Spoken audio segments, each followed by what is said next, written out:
ছাত্র জনতার গণ অভ্যুত্থানের মুখে পদত্যাগ করে দেশ ছেড়েছেন শেখ হাসিনা। তাকে বহনকারী বাংলাদেশ বিমান বাহিনীর উড়োজাহাজটি নয়াদিল্লির কাছে হিন্ডন বিমান ঘাঁটিতে অবতরণ করেছে।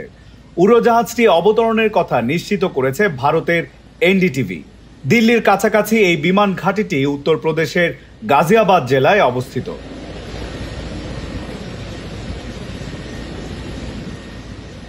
শেখ হাসিনাকে বহন করছে একটি লকহিড C-130J হারকিউলিস উড়োজাহাজ।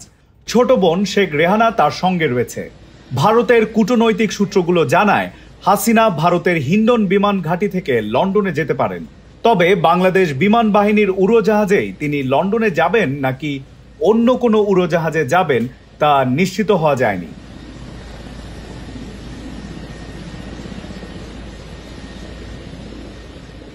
দিল্লি এয়ার ট্রাফিক কন্ট্রোল সূত্র জানায়, ফ্লাইট রাডার 24 এর মাধ্যমে বহু মানুষ হাসিনাকে বহনকারী উড়োজাহাজটির গতিবিধির উপর নজর রাখছেন। এক পর্যায়ে সর্বোচ্চ 52,000 মানুষ এর উপর নজর রাখছিলেন। সূত্র জানায়, বাংলাদেশ থেকে পাওয়া অনুরোধের পরিপ্রেক্ষিতে হাসিনাকে বহনকারী বিমানটিকে আকাশসীমা ব্যবহারের অনুমতি দিয়েছে ভারত। ভারতের সরকারি সূত্র জানিয়েছে, নয়াদিল্লি বাংলাদেশের ঘটনা প্রবাহ গভীরভাবে পর্যবেক্ষণ করছে।